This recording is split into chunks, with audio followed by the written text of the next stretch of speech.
मैं डॉक्टर चंद्र विजय चतुर्वेदी अथर्ववेद पृथ्वी सूक्त का भावानुवाद काव्यानुवाद प्रस्तुत कर रहा हूँ।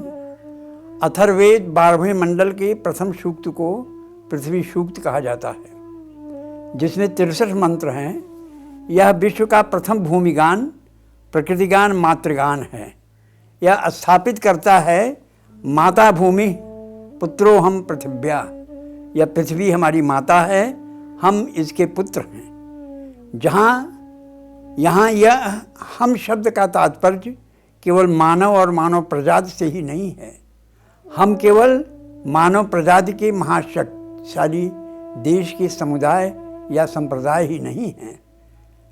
इस हम के बोध में सम्मिलित हैं मानव प्रजाति के अतिरिक्त 84 लाख योनियों प्रजातियों के असंख्य प्राणी, वनस्पत जगत, सागर, नदी, झील, पहाड़, सारे जड़ चेतन जगत के कण कण।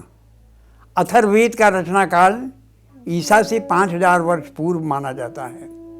इसके रचनाकार ऋषि अथर्वण की चिंतना पृथ्वी के समस्त चर अचर के उत्कर्ष के प्रति पृथ्वी सूक्त में मुखरित होती है।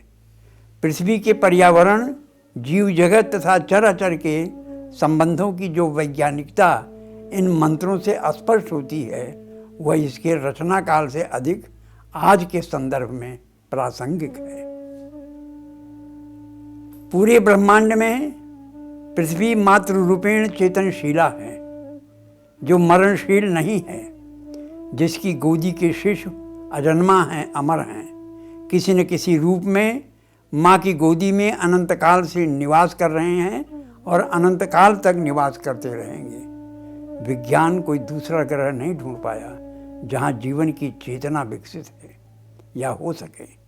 छित, जल, पावक, गगन, समीर जैसे महातत्वों से पृथ्वी माँ और आकाश पिता से चेतन तत्व का सृजन किया। मानव के दर्प ने पृथ्वी के मातृ रूपेण स्वरूप को ध्वस्त करने का प्रयास किया, महातत्वों को प्रदूषित किया, जैविक विविधता पर प्रहार किया। यह मानव का पाप कर्म है। एक तुच्छ जीव जो एक कोशीय अर्धमृत है, वह मानव को उसकी औकात बता रहा है, पर माँ क्षमाशीला होती है। मातृभाव नालायक पुत्र को भी सीने से चिपटा लेती है। 8वें मंत्र में पृथ्वी की वंदना करते हुए कहा गया, जिस पृथ्वी का हृदय विशाल आकाश में स्थित है, वह मरण रहित पृथ्वी हमें श्रेष्ठ राष्ट्र, बल और दीप्ति प्रदान करे। पृथ्वी सूत्र के हर मंत्र वैज्ञानिक फार्मूला की तरह हैं। इनका अध्ययन करते हुए मैंने इन मंत्रों के काव्यानुवाद भावानुवाद का निश्चय किया। कविता के सारे भाव विचार वेदों से ही लिए गए हैं। पृथ्वी सूक्त का प्रथम मंत्र है, सत्यम बृहदमग्रम दीक्षा तपो ब्रह्म यज्ञम पृथ्वीं धारयन्ति शानो भूतस्य भवस्य पत्नम गुरुम लोकम पृथ्वीं न कृष्णोत। अर्थात पृथ्वी को धारण करने वाले ब्रह्म, तप, यज्ञ, दीक्षा तथा विशाल रूप में फैले हुए जल हैं। इस पृथ्वी ने भूतकाल की जीवों का पालन किया था और भविष्यकाल की जीवों का भी पालन करेगी। इस प्रकार की पृथ्वी हमें निवास हेतु हमें विस्तृत स्थान प्रदान करे। प्रथम मंत्र का काव्यानुवाद भावानुवाद प्रस्तुत है। पृथ्वी हमारी माता है, हम उसके पुत्र हैं। कौन धारण करता है इस पृथ्वी को?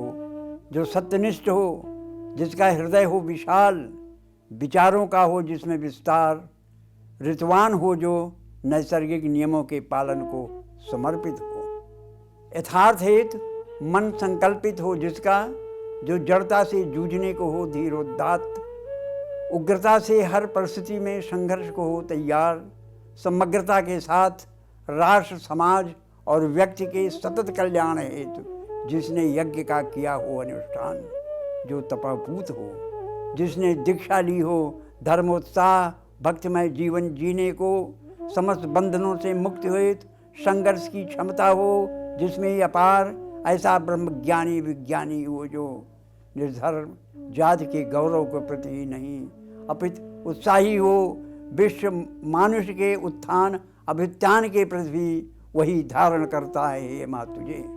हे माँ, हम उस मैत्रा वरुण देव की करते हैं आराधना वंदना, जिन्होंने धारण करने के लिए तुझे जल की उत्पत्ति की, जीवन का मूल तत्व जल पृथ्वी परस्पर ओतप्रोत हैं। जीवन दायिनी जननी भूत भविष्य की अधिष्ठात्री देवी माँ, मुझ अकिंचन को भी अपनी गोदी के कहीं एक कोने में जीवन की गति दे दे, मति दे दे, गति दे दे, मति दे दे।